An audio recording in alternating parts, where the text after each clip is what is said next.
Femme House fan, what's happening? It is her Mix-a-Lot. We are here for another episode of Femme House Radio, Pass the Mic edition, with the lovely Karaba. Karaba, welcome to Femme House Radio. Thanks for being with us. Yeah, thanks for having me. Tell the folks that are unfamiliar with you who you are. How'd you get here? So my name is Karaba. I was born in France. I grew up in Montreal, Canada. I'm a DJ producer, and before that, I was a professional dancer. And here I am today. Your dancer resume is crazy. Thank you. I'm just going to read this off for the benefit of our listeners here. Drake, a little unknown rapper named Drake, Camila Cabello, Selena Gomez, and a man's name who I never say out loud, but you know who he is. This is a who's who of big tours. What's it like to come from that world, and like, what is it about that world that sort of translated to you being in this new world as a DJ producer? Well, being in that world, it's been my whole life. Like I started dancing when I was 7 years old, so I only knew dancing like right from my parents like moving to Canada. That's when I actually started dancing. So and did that until I was like 20, 26. And I mean, it's a crazy world, you know. It's the thing with dancing is that like most of the time, sadly, like our community is not very much like valued. And even though we do a lot of the work, and so it's always very interesting to be in that world, but I love it and I still do. I just felt like at a certain point I wanted to push further and challenge myself. I always wanted to be a tour dancer, which I became at a very young age. And then so still being in that just didn't feel like I was challenging myself anymore. Other things also happened, but I just felt like I just wanted to grow in another sphere of what an artist could be, and so it led me to music. How did you sort of start learning and getting involved with DJing and producing? Did you start them at the same time, or like what was that journey like for you? I started with actually DJing, and then I did that for like a good amount of years until someone from my team was like, hey, I think you should start learning how to produce because that will just help you. I mean, if you like music, why not? And so I learned production during the pandemic when everything was like stopped. So I was like, this is the best time to actually learn this because it's so different from dance. I just feel like Sure. For me, sitting in front of a computer, I mean, there's other ways also to make music. You know, you can learn an instrument, but like when it comes to the music I make and like using Ableton and all of that is a lot of sitting in front of a computer, which sometimes could be hard for me who's used to move so much. Yeah, you're used to movement. You're used to sort of like being in the scene, right? Like rehearsals and like with other collaborators. And production can be so in the box, just like you and your computer in a darkened room, and that's it. That's it. And yeah, like you said, like I'm used to like connect with other humans' bodies, just like, you know, flow with that in a room. And so yeah, sometimes that's also why I like to make music with people, because I just feel like this energy that is being, you know, transferred, or it depends how you want to see it, but I really like making music with other people. Yeah, I mean, the energy of community, regardless of what you're doing, right? Like just the energy of other minds, other perspectives, other quite literal energy, like in the room when you're creating something, in my opinion, to your point, just infuses it with something completely different. Exactly, yeah. How'd you learn Ableton? Did you go to like YouTube University or like what? I love YouTube, but like for like every other reason than like learning. I'm very much like I like to connect with people, and so I was introduced to this guy called Steven Ramsey, who's been like my mentor in music, and so I would like go with him. He lives in Canada, and so I would go once a week, and he would just show me like how to use the app. Like, but you doing it on YouTube, I tried. I'm just not that girl. No, I feel you. That's so real. I mean, like, my favorite thing about Ableton, and it's so funny because like I've co-founded this organization 6 years ago. I still have yet to like take one of our courses. Oh. Because I need to like, I'm like you, I need to be in the room. Like I want to be in a class.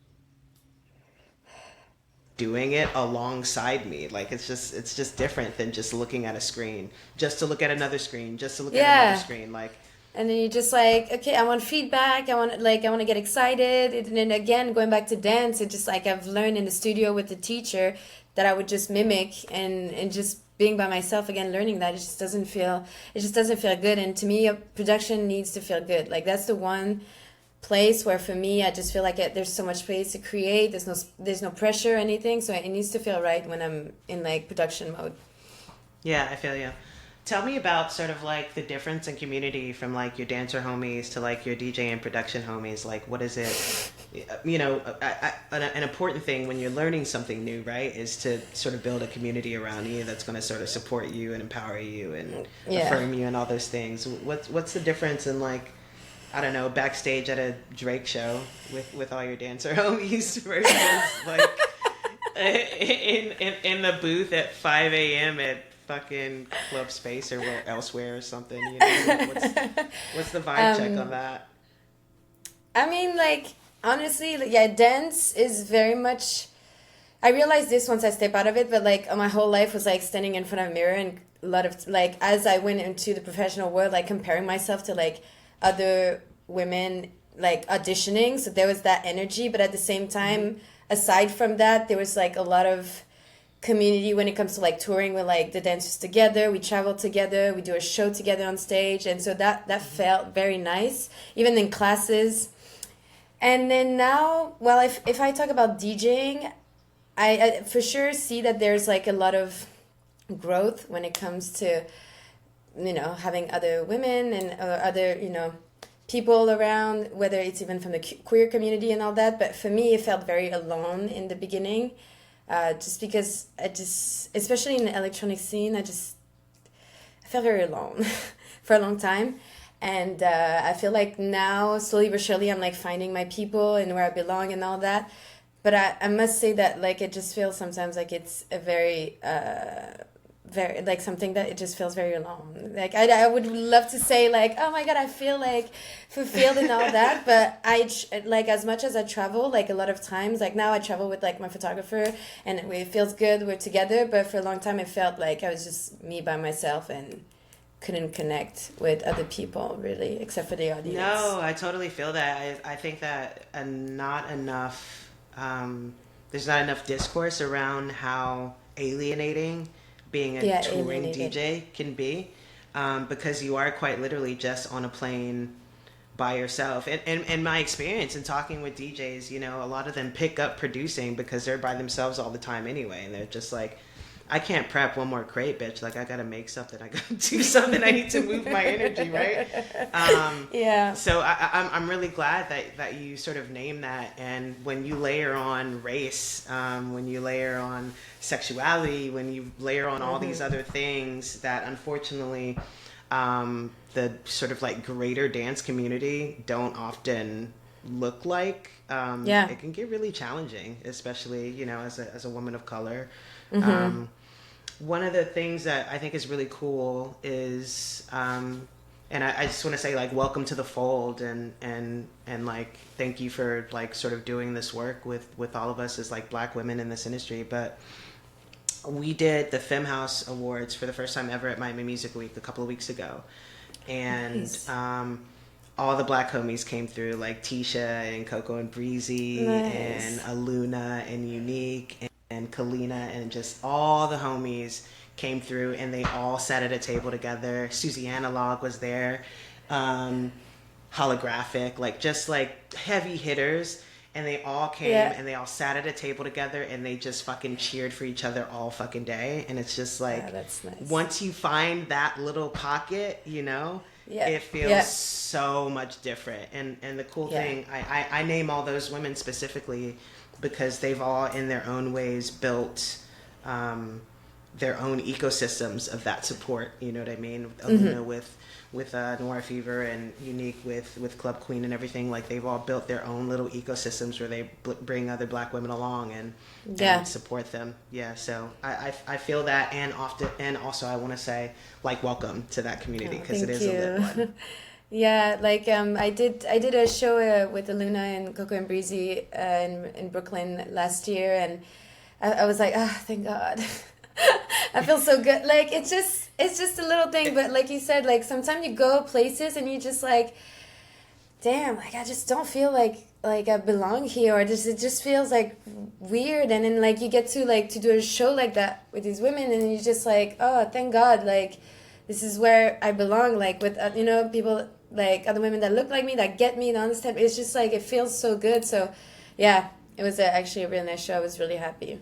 But yeah, it hits way different, and it's, you know, especially as like women in these spaces, like whether or not we're the DJ, oftentimes we walk into them just as like a guest of the party, and you're just like, yeah. where the fuck is, you know what I mean? Like, I guess I'm really on an island, you know what I mean? So yeah, I feel you on that. I feel you on that. Tell me about, I'm interested. I've been watching sort of like the development of Afro House as like greater dance music's like new toy. And without naming names, like just, I'll just say that the black artists that are doing it, like to me are they're doing a really great job. The non-black artists, like it's just vibeless. It's just like soulless. So like, how do you feel being one of, unfortunately, like a few like platformed like actual like person of color doing Afro House, like, and also watching this like weird growth of this scene that often doesn't look like what one would hope an Afro House producer and DJ would look like. Like, how's that sitting for you? I, honestly, like it's such a yeah. Okay, so I'm gonna start by saying yeah. Because I'm getting messages also from like my friends and all that. So it feels, if I don't know how I want to word it because I want to be careful. I think that I'm going to speak for me and the way I see it. I think that when I see this from like a bigger picture, I go home and I'm just like, okay, like my job as an African woman, my dad being from the Congo and knowing the sound of Africa, is to bring back the sound to the people that are like making what to me feels the authentic sound of Afro House. I think everyone can take the sound and make it whatever their version of it is, but my goal for me is to not only bring the way I see Afro House, like the way I make my music into sound of Afro House, but also like other producers, whether it's from Angola, Mozambique, South Africa, that don't have the platform, but are making, like, I'm talking like music that is so good and that don't get the views, the streams and all that, then I'm like okay, I'll put you in the forefront, because to me that is the sound, and it just feels like it should be that. So yeah, that's how I feel about it. That's awesome. That's so cool to hear, because I think, you know, a thing that often happens in dance music and that we've seen, especially over the last like 5 to 10 years, is like this unfortunate erasure of like the forebears, right? Like the people like that are actually of and from the culture, and this sort of like dilution of the culture for like mainstream packaging. So it's really tight, I think, that you sort of carry that mindfulness as an African woman into this line of work, and really spotlight creators that wouldn't otherwise be spotlighted. That's really awesome. Yeah, because I think that's what it's all about too. Like I think it's, you know, people are gonna take that and see it maybe also as a trend. To me, that's not a trend. It's like a lifestyle. Like I breathe, eat Afro House. I love it. I just want people to discover the different, because also like then it brings like the sound to like this like one layer where it's just like no, there's so much more that you can discover in Afro House. Like there's so much. It's so rich. So I really want people to discover not just like the whatever is happening now, but like also underneath there's so much more to it. So I think that's really important. To that end, like what's going to be on this mix here? Like, who are some of your favorite artists that are featured on this mix? Like, who are you platforming? Who should we be checking out outside of this mix that you're about to hit us with? Oh my God, so many artists. So at the top of my head right now, I mean, I've been a huge fan of Bang Japa, who's from South Africa, and has been like really helping the sound. A lot of artists from Angola. I'm a huge fan of Afro House from Angola.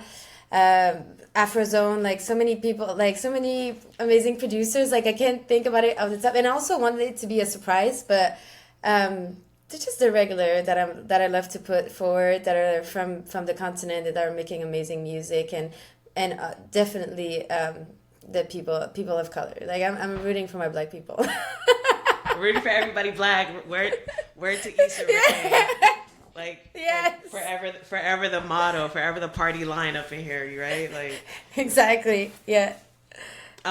You sort of like shout out specifically there Angola and like how you love the sound. Like, what's sonically to you? Like, what's the sonic, like trademark of Angolan Afro house if you had to like boil it down? It's always at a higher BPM. South Africa likes to say like stay at the strong 120, but Angolans I feel like they'll go like a bit like 124, 125 max, and there's just the way they use the snare is it creates like a really good groove. Also like they like to do also like a lot of sometimes, well, it depends, they do instrumental track, but when they do vocals, the way they sing like that Portuguese, it just feels like they're just like I was just like and I don't I don't speak it, I can't explain it, but it gives you so much energy. I love it. And yeah, there's just when I hear it, I'm just always like, wow, like this music is like touching my soul, and as a dancer it feels right, because that's also like the way I build my sets. Like I just want people to actually dance. People will be on their phone, and I get it, you want to get that moment, you want to get that hype and that bridge and all that, but in the end I'm just like, just dance, just get your phone out once, and then the rest you should just dance and enjoy it. I feel that. You've got an EP dropping next month. Yeah, actually, we pushed the date for today for June. So yeah, next month. Yeah, but yeah. Well, you've got an EP dropping this summer. We'll say. Yes. We'll call it the Femme House soundtrack of the summer. Tell me about it. Yeah, it's. I feel like it was like me being like, all right, cool. Like I'm ready to get into this like dark sound. Like my other EPs were very much like me trying to figure out like what I wanted to do, and so they don't really sound anything like what I'm presenting now.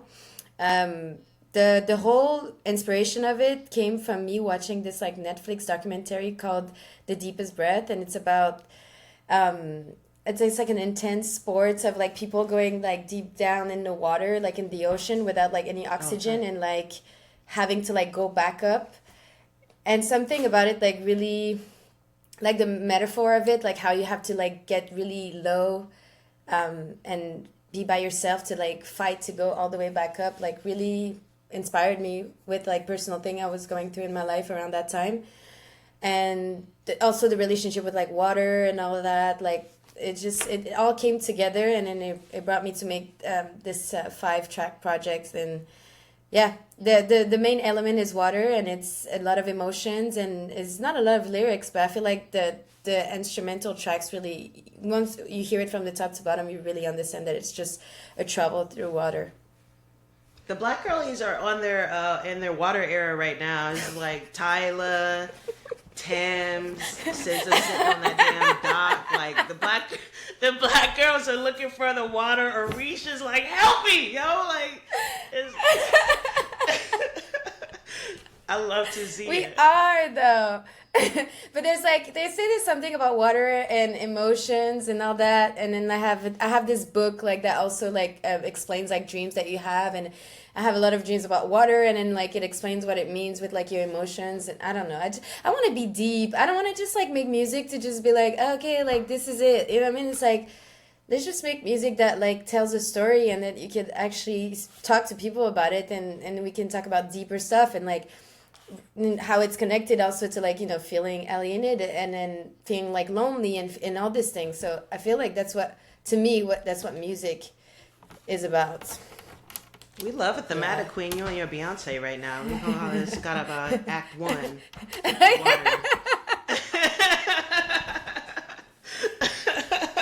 I love that. Yes. That's a good idea, actually. And then Act 2 is like Earth or like fire. You can have that one for free, baby. I'm not even gonna send an invoice about that one. That's all. That's you. I love that. The introductory promotional offer. You feel me? Thank you. My pleasure. Tell the folks where they can catch you live. I want to know where to catch you live. Well, we're doing a lot of US dates in the next few months. So like, I have a show I'm doing a show in Palm Spring next week for like doing like the whole Coachella thing. Then I'm doing a show in Nashville. Then there's one in New York in May, and then there's another one. Like, it's all on my website. I just can't have the dates. And then we're going to Europe in June. So like we're moving around. We'd love to see it. Yeah. Well, it's been a pleasure to talk to you. I can't wait to hear the project. Thank you. I can't wait to catch you live, and good luck. Thank you for all the work that you do. Thank you. Welcome to the community, and thank you for real. Thank you for being very mission forward and keeping Afro beats, like keeping the Afro in Afro beats, we'll say.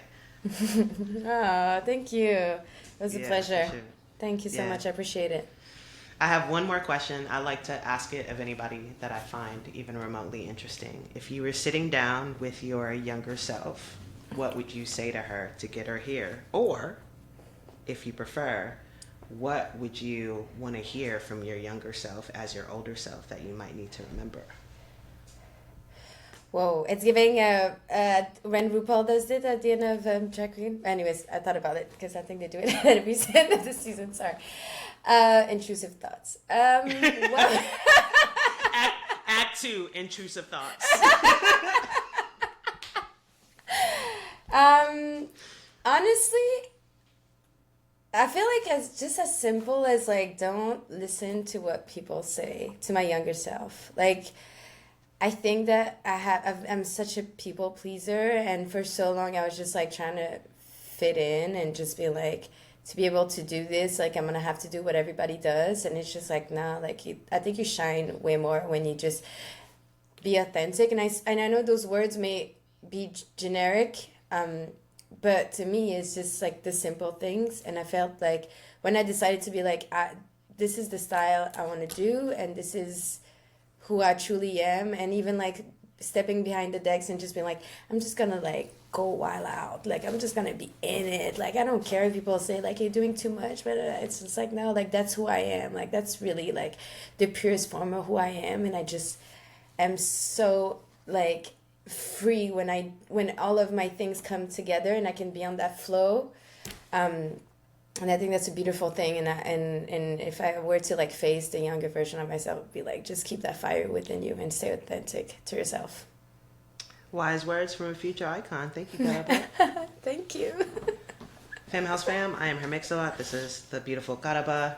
It's been real. We'll catch you next time. Peace.